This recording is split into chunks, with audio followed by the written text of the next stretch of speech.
Hey, didn't ask me to do nothing. I'm on here now. Do it again. Do it again.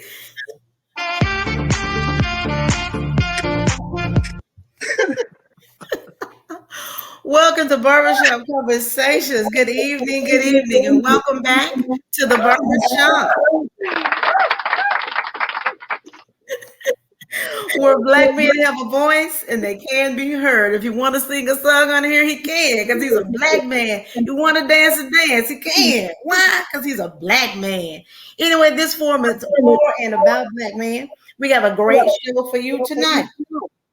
If you missed last week's show, you can see us on YouTube. We're over there. We're going to hang on just a second. Tonight's topic is the silent sufferings of a black man. We know that black men have issues, they have sufferings just like we do. They don't talk about them like we do. I don't know. They're just not as vocal as we are. We are. But anyway, we know they have issues because they are human. And when God created the black man, what did he say about him? He said he is very what? Well, good. Very good. Yeah. Good. He said he's very good. Yes. Very good. Black man has issues. Yes, he does. Some of the issues that are not of himself, but some of them are. But anyway, I feel like the world places a lot on the black man, and the world has systems that are designed against him. I was talking to my son the other day, and I asked him, "Have you ever thought about all the hatred that comes toward you as a black man?" And he said, "No." Well, that's okay. We're going to talk all about it tonight. We're going to go ahead and get into our discussion. Our first question is, it's a 4-part question, so y'all listen up. As a black man, have you ever noticed that there is so much hatred towards you? Have you ever stopped to wonder why? Tell us why you think, and do you care? Anybody? Jump in. You're gonna have to take this question by question. Okay, have you ever stopped to think about the hatred to notice the hatred that comes towards you as a black man? Sammy? Well, go ahead, Sam. I mean, yes, I have. For me, I absolutely have, wondered about that, because again, the American society, and I'm going to keep it here because it's where I'm born, I'm raised, it's where I lived at in America. I still think that the United States, honestly, is one of the best countries in the world. Correct. And I don't really think that I would trade it for anything, to be honest. But with every country, with every place, there's going to be issues and whatnot. But the society that was built here, I think it was built again, and the system was built to keep us in a handicapped state. It was built to keep us lesser than, because it wasn't honestly made for the black man, since we're talking about black men. And again, this goes all the way back, again, back to slavery, again, where at one point, we were tried to be put in a place of being quoted as 3/5 of a man. So they didn't want to acknowledge us as full human beings, that we was only 3/5 of a man is what they stated. And from that began that process of, again, we were looked at as property. And as such, when you have property, when you have these things, all of this equated to power. And when it equated to power to certain populace that we're talking about, they didn't want to lose the power. And then once they lost control of being able to keep us enslaved physically, again, how do we set up this system to then keep you still enslaved, even though we can't do it in a physical manner? And so that began the process of doing it to our minds and everything, with the systemic system set up in place, making it feel like we will never be able to get past the system that was built. And it's discouraging. Excuse me. And so to grow up, and I mean, this panel right here, look, we all from the South. Matter of fact, we're all from Osceola. And so I know, again, we're in different generation ranges here, but still within the same range. I experienced the hatred, growing up. I experienced some racism down there in the South that, and it just put me in a place that made me go, what did I ever do to you? I've never done anything to anybody to, receive that type of treatment, to be called the N word, and or to just be harassed and whatnot. And like I said, it just made me feel and think that something is wrong with me. I didn't choose to be black, but I thank God that I am. Amen But to I, that. I didn't Yes. choose it, but I'm gonna walk in it. Mm-hmm. Not and so and I noticed favoritism taking place, and just opportunities being made available to certain populace that I didn't get. Mm-hmm. So Yeah. everything was a fight, and and to sit up there and have this preconception of prejudice placed on me as a child, as a young man growing up, where I would receive things like comments like this right here, like, "Oh, wow, you speak so well.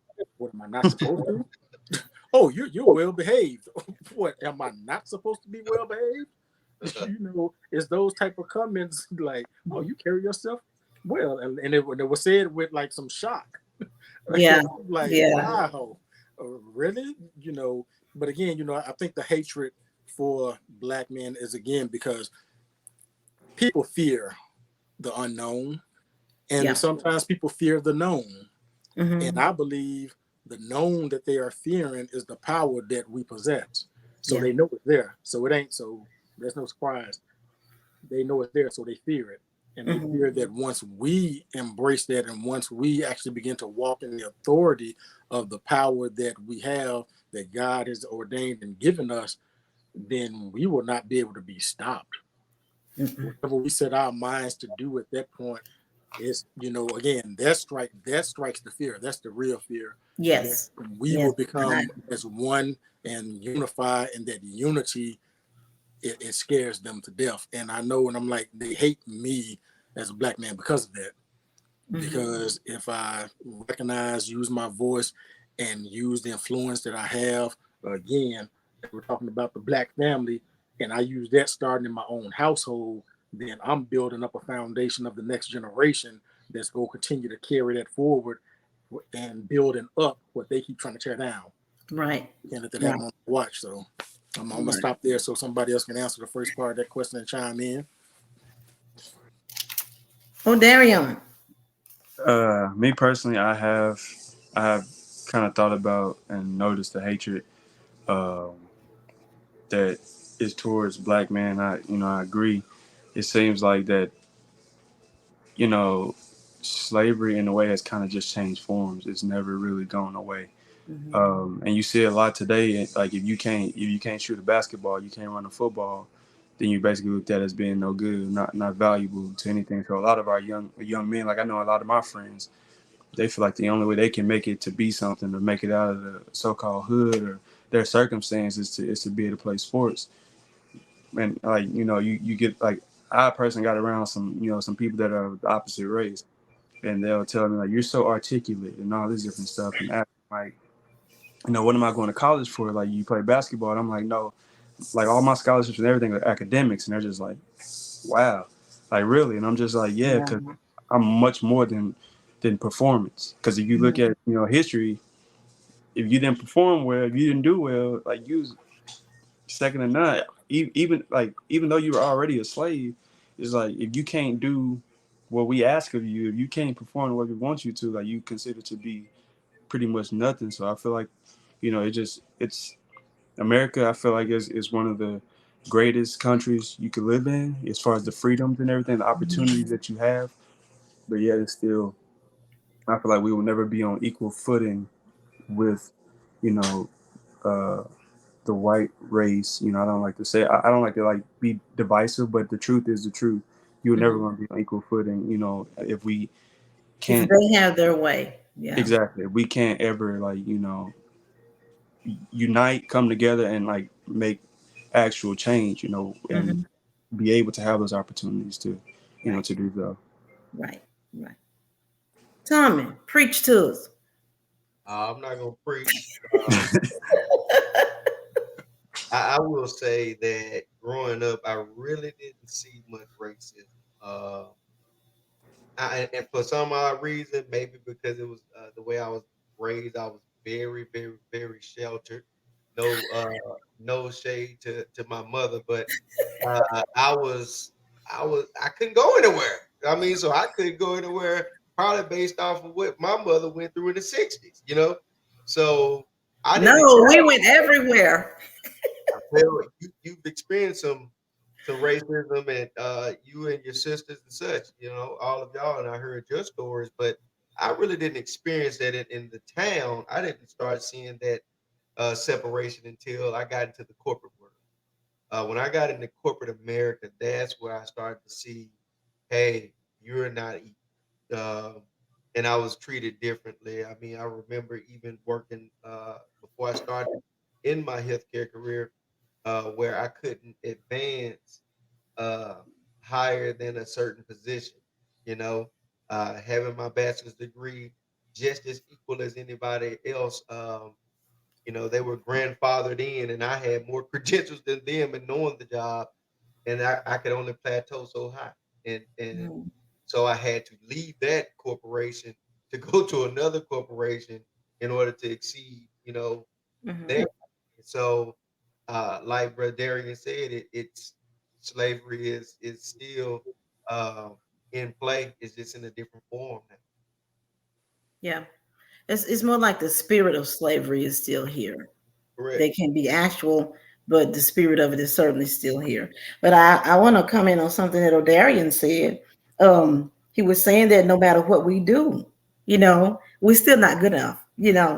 And I can agree with that. No, because as long as I can remember, far back as I can remember, we've always done what they said, everything that they said, and we still are not accepted, still are hated. Does anybody else have anything to say on that? Because we're going to go on to our next question, which is going to be a doozy. So can we articulate for the sake of the conversation, who are they, uh, so that we can be clear? They can be uh, Chinese. Who, who, Well, I think they is anybody who is non-black. or is it just simply a spiritual entity It that is that. operates through It is a that because it couldn't operate if there weren't people. So uh, yeah, it is that. gotcha. Okay. Now we want to talk about stereotypes for a minute. We know that stereotypes are riddled with hatred. They're not meant to produce anything good, no positivity. I want you to name a stereotype, not necessarily about you, but that you know about black men, and just expound on that. What it makes you feel like, where you think it came from. Hmm. Name one. There's plenty of them. Let's start with you, Sammy. Well, I, I mean, I I would, mean, so I mean, so I was about to again, O'Darian. He already mentioned one. When he was speaking, we was talking about again, if you're black, either you're gonna be able to handle a basketball or football, or you somewhere trying to rap and come up out the hood, so they think we either athletes or rappers or whatever. So entertainers, basically. That I was going to mention that because I'm like, again, I've seen it before where I've seen tall young black men and then Mhm. everybody go, "Oh, you must play basketball," like O'Darian was saying, and I'm like, No, I'm a rocket I'm like, scientist. I'm looking on that and I'm like, why is it again? But again, I know why, but it's like, man, that's tiring. That's tiring. Mhm. And so, I don't want to get to look. How many do I get? You only name one, because we can start talking about, the watermelon and the chicken Oh and, God. and everything like Oh that. God. all of that, all of that. Like I said, it's so many, that we all we're thugs, we're violent, Mhm. the stereotype of how we had placed upon us. Now, I want y'all to hear this and listen to this right here: black Mhm. on black crime. Oh I my ain't God, never that's heard such of a white myth. on white crime. I ain't never Oh heard wow. on Chinese crime. I ain't never heard on, Indian on, but we got labeled with black on black crime. But I ain't never heard it for no Jewish on Jewish Right. crime. I ain't never heard of none of it. But Right. yeah, Right. But it's when it's quick to studies, go ahead. Go ahead. No, I'm sorry. I'm sorry. Go ahead. Well, when studies show that all races kill at about the same rate, because Exactly. people tend to kill where they live, and they tend to live around people who look like them. Exactly. Therefore, Asians kill Asians unless you come into their store and they think you're stealing something. And that's my point. So the proximity of where we live, yes, the crime rate amongst ourselves Right. and any group is going to It's be pretty much equal, but we never hear that. So the mhm. stereotype of we as black men, we're just dangerous, and that we don't have the intellect and the intelligence to be able to do anything other than like physical or manual labor. That's tiring. But I'm But I'm, you I'm know stop. what? I think they know better. I think they know better. They know better than that. They have to. They have to. Oh my God. Because we've proven it so many times. Here's an example right here. Do y'all remember last week? There's a stereotype about black men that they don't take care of their children, correct? Everybody's heard that. But you Mhm. remember last week on this very platform, on this very forum, what do we see Darian doing? Oh, I taking love care of that. his taking care of his he could have easily said, well, I can't do the show, or but he was taking care of his child in front of the world. But they still make comments like that about us. What about you?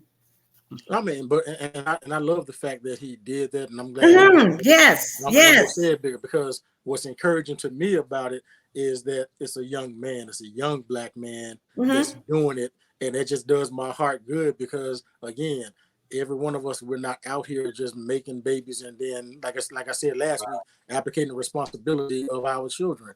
We're not Hmm. doing that. So again, I commend him as well on that, and Yes, that it was does me good beautiful.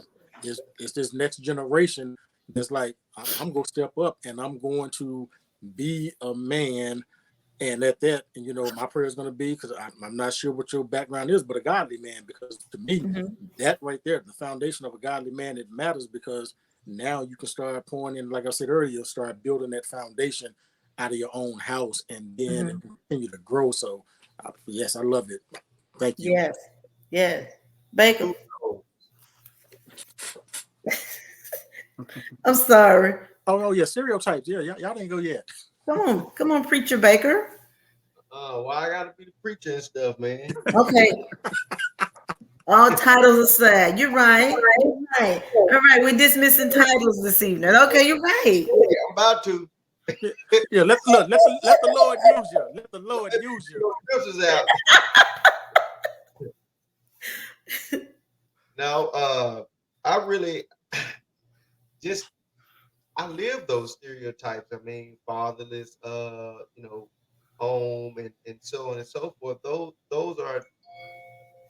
I'm not trying to be objective, but some of the stereotypes are true. I mean, I grew up without my dad, but I didn't decide to stop there and say, I'm not going to raise my kids. My dad wasn't there, so it's not true entirely because all of us on here, all these men, Sammy, O'Darian, Danny, all of us raising our children, you know, um, Yeah. and in our father's lives. So we're not reciprocating that negative connotation that black men are not there for Hmm. their children, you know. And truth be told, we're not just there, but we're active because Right, there's a difference right. between a father that's in the house versus an active father, because I know Hmm. some people that I had my dad in my house, but he wasn't worth crap, he beat us all the time, and He was that, drunk. or he was drunk, or he had a lot of women, and all of that. So we all on this panel are the opposite of what society says about us, and it was Yes. a choice we made. Yes. Hey, listen, we've made a decision to start breaking these generational curses, is what we've There you go. done.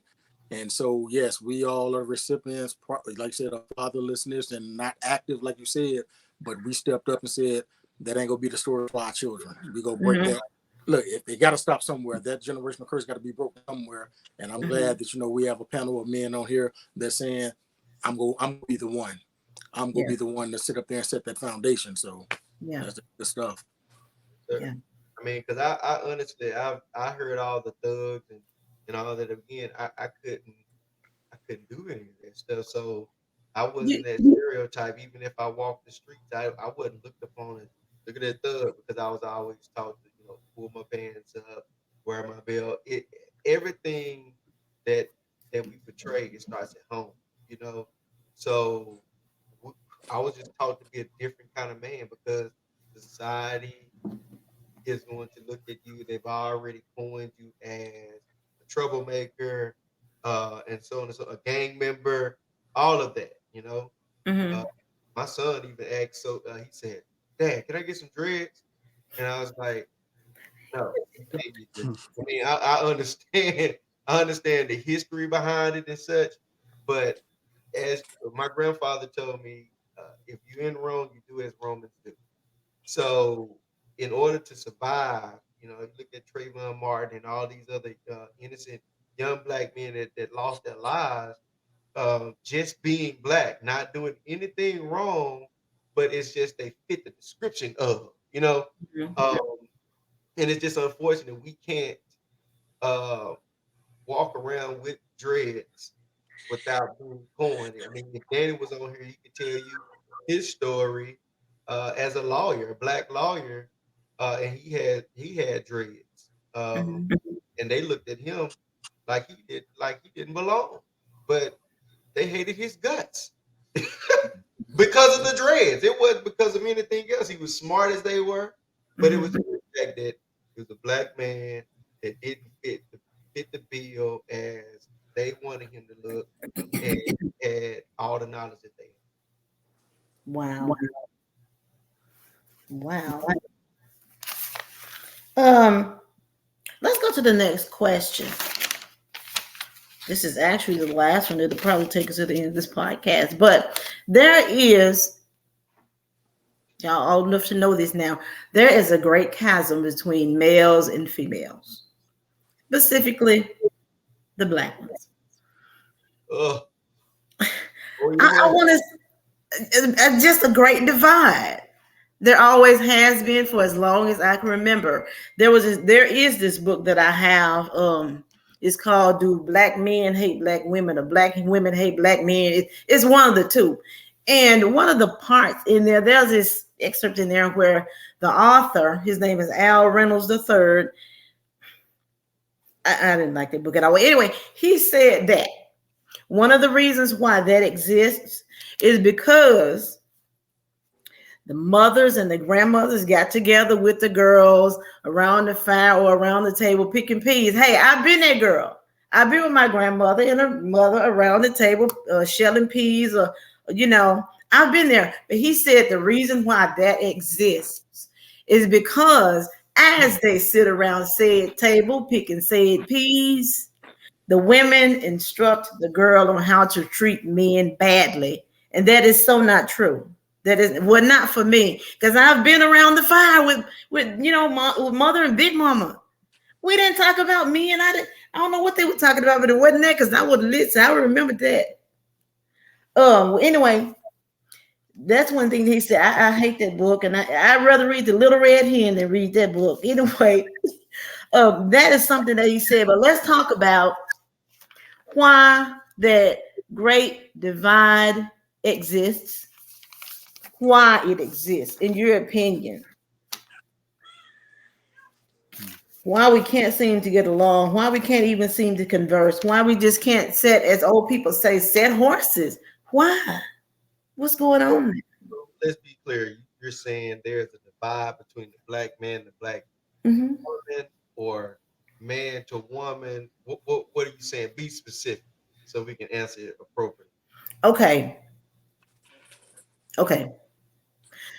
Okay. When, let's talk about when Bill Cosby got in trouble, when R. Kelly got in trouble. I hated this so much. And I had people get mad at me about this, but I hated this so much. You notice how the one somebody who seemed to be beating the black men up, and I like Bill Cosby, still do. I never liked his stand up, but I liked the Cosby Show and the things he was trying to do. But the black women They had the biggest stick, beating these men up worse than anybody. Oh, send him to jail. Good, they got that monster. When they failed to realize that he didn't lie about what he did, but the reason behind it. They didn't even look at that. He was getting ready by NBC making an all black station. So they tried to kill his legacy. But women were overlooking that. And I feel like a lot of times when black men fall into trouble like that, we have the biggest stick.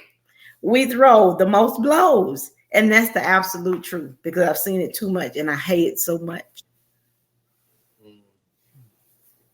That So that's one reason why it exists. I mean, well, that's evidence that it exists because if you notice other races, I know the Hispanics, they don't do each other like that. And when they were talking about Harvey Weinstein and Hugh Hefner did the same thing, and Bill Cosby did, but you didn't hear the white women beating them up like our women were doing our men. yeah. And Bill Clinton was a short-lived little situation too. Um, but when it's all said and done, I mean, I think we brought this up on the last segment last week. Mhm, It was all about uh, how the black man was tore down in front of the black, woman mhm, and children. Um, in fact, what they say, tar and feather him and tie him up between two horses and beat that horse until he's tore apart. Uh, mhm. so basically, they struck fear in the black woman and the black child, and therefore, basically, metaphorically, tore the black man up in front of them, and there's no respect for us. But not only that, that's not only that, not only that. You got to go into you know nearer years looking at the women's movement. This what they call it the it wasn't just black women, it was just the women's rights. That's what it was, women's Oh, rights. feminism and all that such. All Feminism, such. women's But liberation. that wasn't for us. That was not for us. All But we it jumped in was, there. but we it started just like Black Lives Matter. It started with somebody else, another group of people, and then black people took it over and just owned it, and it wasn't even about us because most of the black women didn't have the same issue as white women back in the 50s, Mhm. when Right, it's right. their husbands are cheating on them and or spending long days away from home and such. Man, that wasn't black issue. We needed a black man. We needed the black man in the house. Right. First of all, to be missing. Right. Yeah. That had nothing to do with us, but feminism and all those moves had something to play in it, along with slavery. And again, I said it last week. Black Mhm. man has not been restored back to his rightful position in society.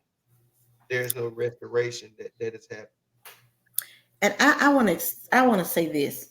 Now, you said the black man has not been restored, but that's what God is trying to do. And unless you are under a rock, you know, it's evident that that's what God is trying to do. I mean, the creation of this organization and of this live, this broadcast, that's what God is trying to do. Reestablish the black man to his original place, quote unquote, in the sun.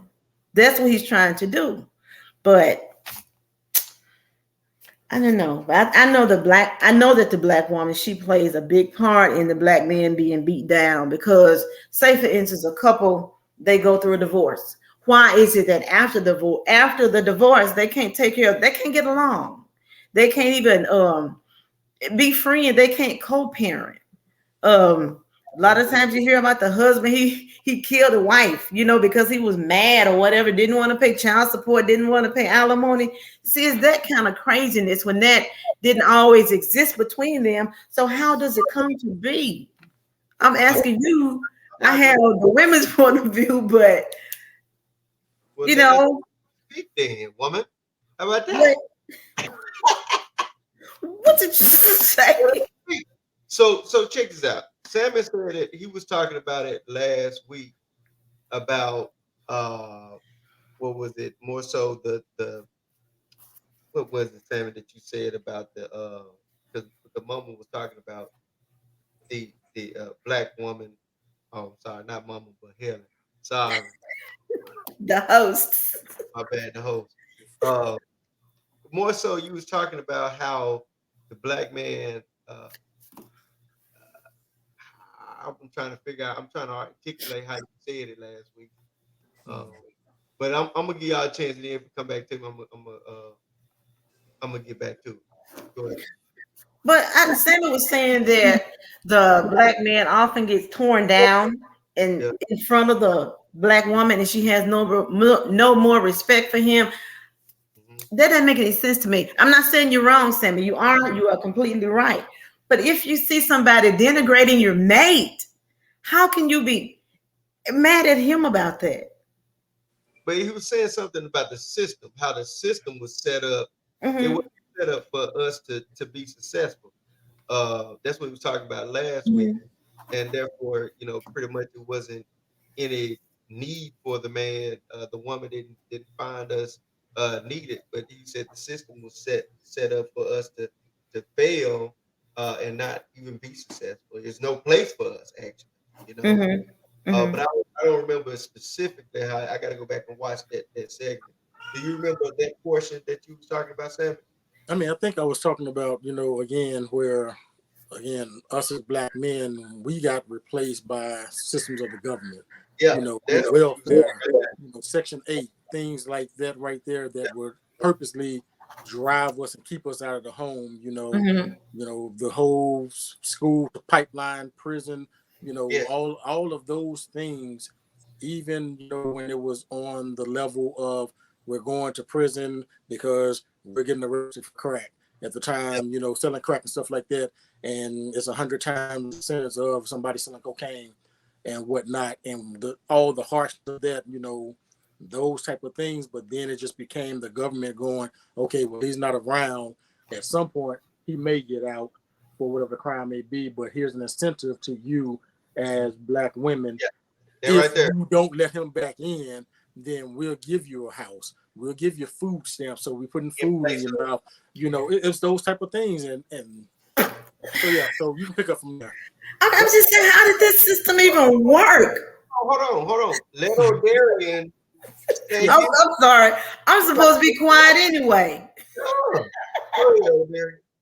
Just kind of tying all this in, and Ms. Helen, about what you said earlier about the grandmas and the daughters and everything sitting around the table. Mm-hmm. With all this going on, you see the mass incarcerations, you see the welfare, you see the child support, you see all this stuff. You see, okay, my grandma, my mom had a bad guy, and he was a black guy. So now we sit around and talk about how bad he was, and all your daughters hear is, oh, he's a bad man. Like I'm not gonna get up and marry this same kind of black man. So Mm-hmm. it's like you constantly hear them tearing down this black man. You constantly hear him saying he ain't no good, he ain't this, he ain't that. And one of the first things you see in a lot of these young black women is that when they have kids, they're trying to find every single reason to keep the father out to get child support money and benefits from the government, and be incentivized to keep the man out of the household. And I've Mm-hmm. sat in some environments where I've heard nothing but black men ain't no good. Black men just want this. Black men just want that. And that did something to me because I'm just like, I've never done anything wrong. Mm-hmm. But you look at another black man and say, because you're black, you're gonna end up the same way unless you turn out how I want you to turn out. Right. And see, like it hits me every day because people look at my family like I'm an interracial family. Like my wife she's Asian and Mm-hmm. she's white. So they look at me and say like, you must hate your own race because you're not married to a black one. I'm just like, no, that's who I love. Mm-hmm. You look at my family and say, because I'm not married to a black woman, I hate black people, and you're not for the black culture, and you're not for this, and you're not for that. Mm-hmm. But I'm not going to sit here and act like that. Hearing that stuff did not affect me in a way where I'm just like, maybe I don't want this kind of relationship. Because if I'm going to get tore down the same way I hear these black men get tore down that I know are trying, what's the use? What's the use there? Not saying that I would never, you know.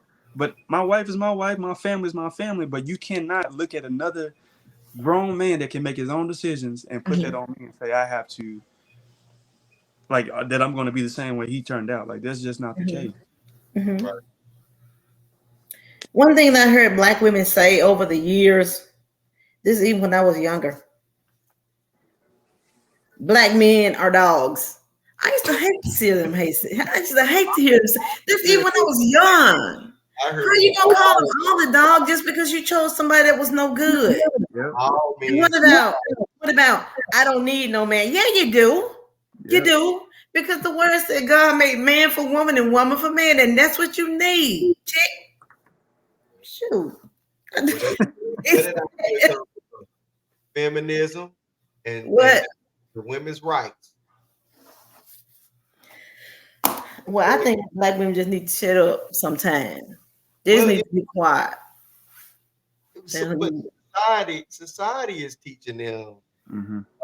Society is teaching. Period. Society is Okay, teaching the expound on that. I'm not saying you're wrong because I don't think you're wrong.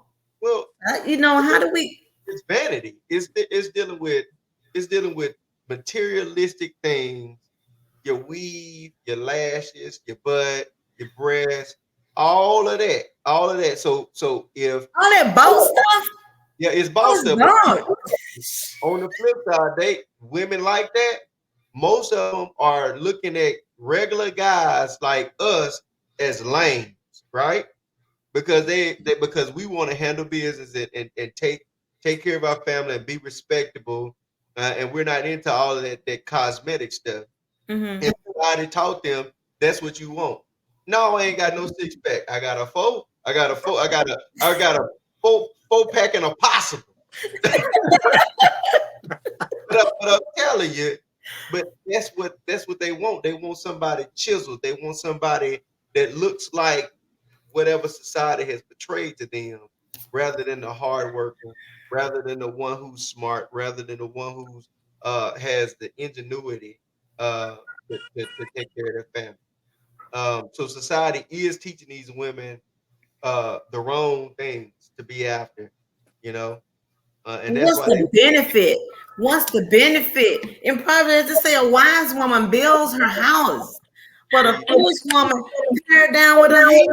Well, that's the Oh my problem. God. You're quoting scriptures that a lot of these young women haven't even heard. But So these women are these women in church. if you want to, let's be real about this. All right, where is the mothers of the church? You know Where what? Women no, like me, I'm no, the church mother now. I'm old no, enough to be the church mother. you are, but where are you? What are the women of your age? They're doing what the young folks doing. They getting these butt lifts and they getting them. They cougars now. Come on, Oh my if God. 100, we got to keep it 100. We got to be real. I ain't giving you no scripture. I'm just Mhm. telling you exactly what I see. The mothers of the Well, church are gone. They're not teaching the young women how to be chaste. They're not teaching them how to be homemakers. They're not because that's that left with the women's rights move. You know, I had somebody say about my wife that well, I ain't Veronica. I ain't like what is that supposed to mean? right. What's this It supposed to mean? means because our relationship in the beginning she was a homemaker. And Mhm. they don't like they women, most women don't like that these days. Don't like what? The homemaker idealism I or love it. the I love it. tradition. I wish I was one. Well, I'm just saying that society is teaching them that is out the door. You know, they're teaching them that they don't, you can get your own money, you don't need no man, you all that. And so therefore I read this article that basically with those components I just named, men do not know their part. Because at one time men was hunter gatherers. One time Mhm. men were workers of their household and they led their household. You know, they were there. Black men was there at one time. They were providers. I mean, so what makes them think the scenario changed? If they were men were providers, then Oh, answer. Women pushing us away. Shoot. The black women, the white women, all of them. Hey, money is the thing. Everybody can provide for themselves now. Like you said, I don't need a man, so I can do And this on my That's own. crazy. That's crazy. They out of their minds. They crazy. Oh my you, God. but here, this is what we dealing with as men. You Hmm. know, so like Uncle But, like Danny said last week, it's an unpopular popular topic, and it Hmm. ain't no good excuse. But you got men getting with men now. They, they, what do women don't need me. Let me go over this way. It's the ploy of the enemy, and we know this. We Yeah. get it, but it's still a ploy. You know, women Yeah. don't need men. Men get with men. Women get with women. Come on, it's jacked up. The world is perverted. Yes. I mean, This world is absolutely, absolutely. I think also part of the divide as well is, and I was thinking about this, is that when you just said about the church mothers, and where are the women that would be teaching these young women what to do and whatnot? They are gone, because I noticed, I was thinking about it and I was like, wow, I'm noticing that you have 20 something year old grandmothers. yep, How in the world are you 28, 29 years old, but you are a grandmother? Yeah. yep. Because again, that then shows that somewhere at 14, 15, you had a baby. And then the cycle continued. So your child at 14, 15 had a baby. And then it continues. So by the time you even 40 something years old, you could be a great grandmother. So we got children raising children. And so when we lose the fact that I remember when grandmothers, you had to probably be in your 40s or 50s to be qualified as a grandmother at one point in your life. Mhm. That's when you were actually a grandmother. Because if you had your child early, then you were trying to make sure that your child didn't have children early, Absolutely. and Absolutely. so you were trying to instill and pour that into them, like, Hmm. don't do what I did. But that's gone away. So now we have, again, children raising children or not raising them at all. And so that No, that keeps the one component. You name the girls, but what are you little 14-year-old boy? Oh, I was about to go there. go ahead. Then I'm hands off. I'm going on Oh, mute. yeah, no, look, I was about to go there, because I'm like, listen, myself, men, we have to step up and take responsibility for what we have done to cause this divide as well. We can't Absolutely. place this all into the women's laps, because Mhm. again, what I have noticed and what I see is, unfortunately, because we're talking about black women and black men, we've seen black women being hurt by black men. And whether it was one, whether it was two of them that did it, it was a black man that did it. And True, so that's on not all of us as black men, but we already know, as black men, we are the ambassadors and the representatives of our entire race, one by ourselves, single-handed. That's how we're viewed by society. So Mhm. what one black man does, that carries the weight that all black people do it. And and I say that right there because I tell my children, I was like, listen, don't go out there acting a fool. You know how you've been raised in this household, but don't go and be acting a fool in front of white people, anybody else, any other races or whatnot, because then they're going to assume that all black people act that way. And that's not the case. If you Mhm. decide to go act a fool, that's you individually. Your skin ain't got nothing to do with it. However, because we all become that representative for everybody, then that's what they see. And so, as black men, how do we solve what we've done? That means those that are still out here, that are single, that are able to date. I was gonna say court, but then I'm like, people don't do no courting no more, so that's another No. problem right there. Lord. People ain't courting, so that's another whole problem right there. Oh, But though, Yeah. oh, but right, yeah, yeah. I know. I mean, it's going to be in their hands to sit up there to start, this healing process. But they have to be taught how to be men, how to be Mhm. black men, and then how to treat black women, how to treat But all they women. have to recognize that this is a problem too. Because not all men, not they don't all realize that this is an issue because nobody has taught them that. Right. So that is the first step. Oh, Darian had a Go comment. ahead. Go ahead. Yes. I think it comes down to three things that I've observed. It comes down to the value we place on one another. It comes down to uh, societal values, and it comes to a spiritual, like a spiritual view of Mhm. one another. Because if you look at a society, just praises promiscuity, they praise Mhm. they claim to be so free and so liberated, not realizing that it's actually bringing more bondage. Because the further you get away from Absolutely. God's divine plan, the, Right. Yes. the more you're going to be in bondage. And That's so when you say, like, God, I don't need the man that you designed to be the ambassador of my home, and then the man says, I don't need her either. It's just like it's just a further divide that causes the issue. Like if you want society to get better, fix the family first, and That's you'll see right. that, like, that's the first thing God established, family.